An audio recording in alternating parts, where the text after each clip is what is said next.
As a society, right, what we do with pedophiles is we excuse some, we don't excuse others, right? So Elvis Presley had Priscilla Presley move into his house at 14 years of age, and he became a legal guardian. He fucked her until she was 16, then he married her. And Charlie Chaplin impregnated a 15-year-old. Yet no one says anything because they were the best in their field, right? You're never going to get another king of rock and roll, and you'll never get a better silent movie star, right? All I'm saying is, how talented do you have to be to fuck a kid? At what stage do we as a society go, but he was good, right? See?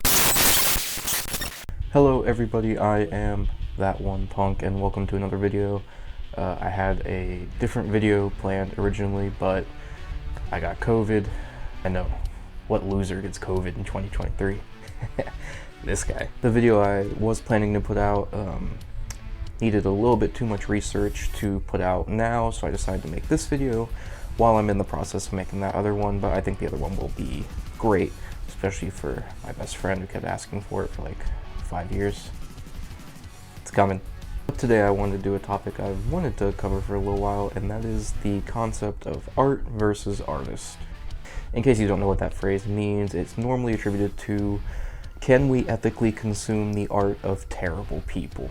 And I know you'll probably have an answer to that question, but I want to give a few examples of terrible people with great art and come to some sort of conclusion at the end. And before you comment or anything, I know people have very strong opinions about this, right? This is just my opinion. You can have your opinion, and we can totally do whatever, right? It's okay to have different opinions. I know it doesn't feel like it, but it is. There are many different examples for the art versus artist argument, but I'm going to use 4 specific ones that I think hold the most weight. Well, this first one's more just for personal reasons, because I really like the guy's art. It's Jimmy Urine from Mindless Self-Indulgence.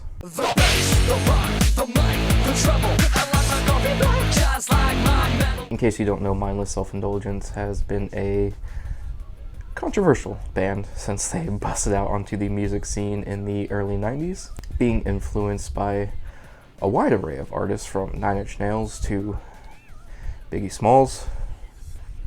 They're a very strange band. Mindless Self-Indulgence really hit their stride with their albums Frankenstein Girls Will Seem Strangely Sexy, as well as You'll Rebel to Anything as Long as It Isn't Challenging. Short album names are not something they're known for.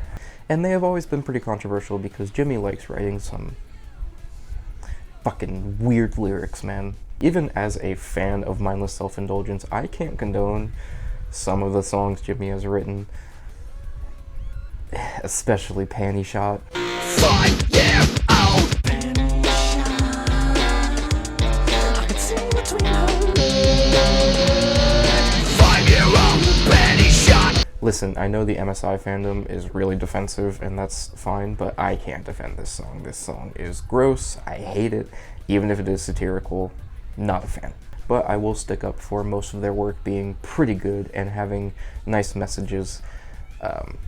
It doesn't sound right for a band like Mindless Self-Indulgence, but they do.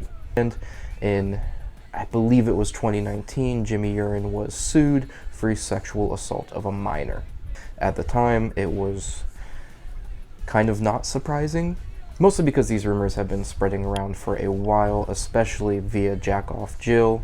They were very adamant on making sure everyone knew Jimmy Urine was an absolutely terrible person. But in 2019, it was finally publicized, and people finally felt vindicated in hating the band and the man himself. And as far as I'm aware, because information about this trial is very hard to find, a lot harder than you'd think, but as far as I'm aware, the case has been thrown out due to lack of evidence. So what does that mean?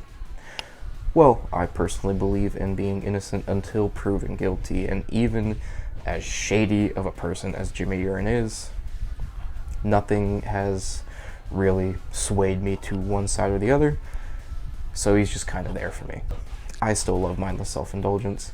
I think their music is amazing. I got an If tattoo because that album had a profound effect on me creatively, as did most of their music. Of course, a lot of people don't want to listen to them anymore, considering, you know, the whole possibly sexually assaulting a minor. But Jimmy Urine's case is only a theoretical, as nothing has been proven or disproven. It's all just up to your interpretation. Let's move on to someone a bit more likely to be guilty. I told you I was sick. We move on to one of the most controversial musicians ever, Marilyn Manson.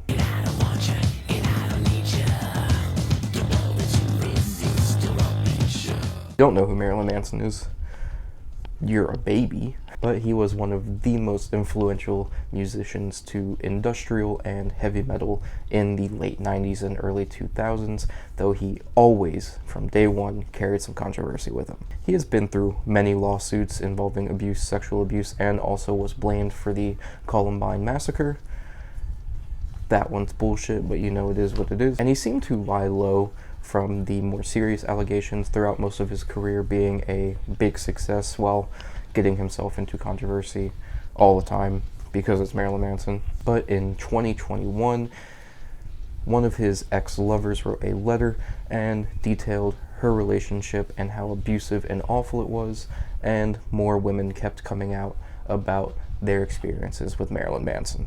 And again, this is one of those things that I don't believe has been proven or disproven, as the trial is either still going on or it just ended.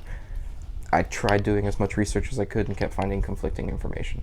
But unlike Jimmy Urine, it seems Marilyn Manson had a more profound effect on his fans, as when the news broke, I saw so many people claiming that he is terrible, they're never going to listen to him again, and that they're dead to him. Even Trent Reznor of Nine Inch Nails, one of Marilyn Manson's best friends, totally disassociated with him. It's kind of crazy to see, because most artists I've seen who have gone through something similar still keep a fan base, but Marilyn Manson just kind of vanished. It's kind of crazy. This was the only time I've seen an artist go through this, totally get dogpiled by everyone in the world, and then just disappear. It's kind of crazy. It's very hard to find people defending Marilyn Manson nowadays. And we go to someone who had the exact opposite effect, one of the most controversial figures of the past few years, Kanye West. God show me the way, because the devil's trying to break me down. Kanye West is, without a doubt, one of the greatest rappers of our generation. With amazing albums like Graduation and My Dark Twisted Fantasy, he has cemented his place in rap history. And he would have kept that without any argument if it hadn't been for these past couple years. During the Trump presidency, Kanye came out as a Trump supporter, which was strange, but not damnable. Then he really went off the deep end. In 2022, he appeared on Alex Jones' talk show InfoWars and just came out as a Nazi. I see good things about Hitler also. The Jew, I love everyone. I'm done with the classifications. Every human being has something of value that they brought to the table, especially Hitler. He just straight up said he liked Hitler, and that's crazy. After that, he kind of disappeared from the public eye, then said he watched 21 Jump Street and it changed his views on Jews. Jonah Hill's just that guy. And as far as I'm aware, he hasn't been seen since. Yes, people came out saying what he was saying was awful, but they still loved his music. You will find so many TikToks about how people are saying Kanye said all this, and the number one argument is, yeah, but he made Graduation. It's a fascinating study of the bigger you are, the more defenders you have, right? And it's so strange to me that someone can come out as a literal Nazi and still have fans. He literally said, I like Hitler. Those are his exact words. And people still defend him as a person. That's wild. So Kanye still has a fan base after all this controversy, and it's kind of hard to understand. But the next person we're going to look at has no fan base, has no supporters, and is objectively one of the worst human beings to ever exist. Roman Polanski.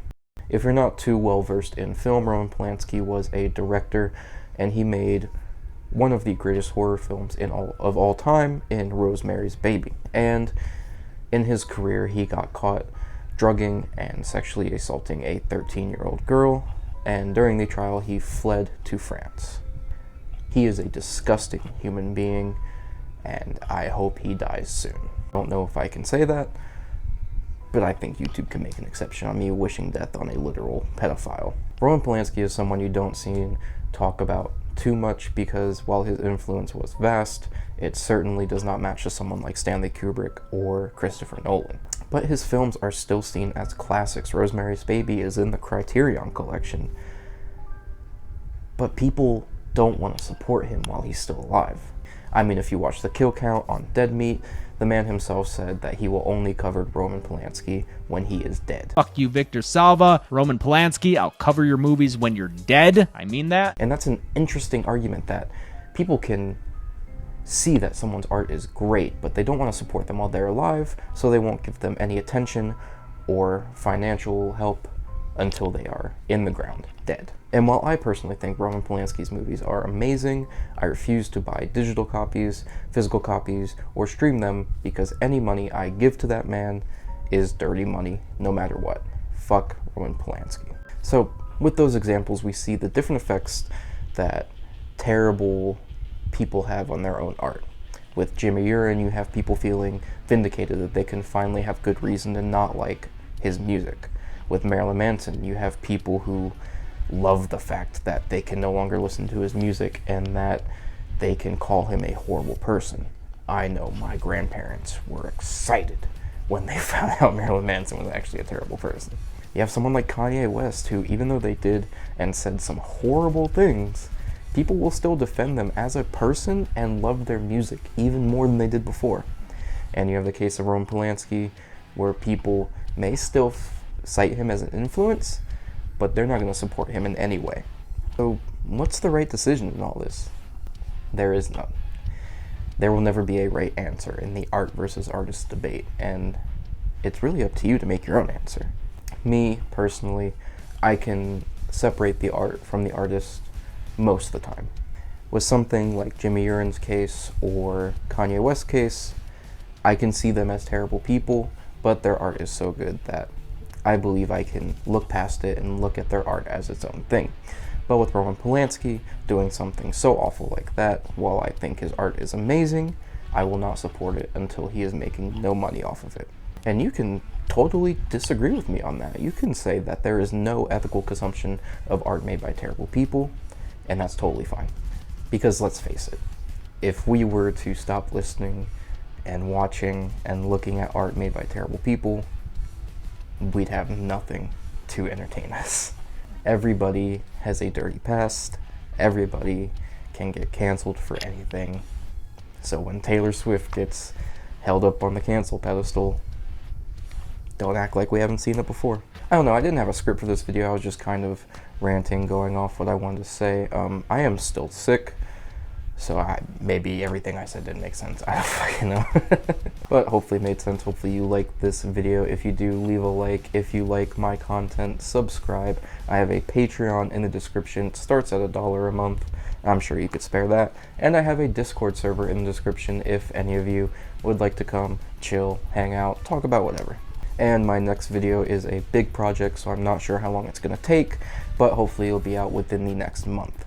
And if you want to hint about it, it's a wrestling video, specifically on a certain NXT rivalry that we all love. If you're looking forward to that, hit subscribe, hit that notification bell, that way you actually get notified when I upload. I've been That One Punk. Peace.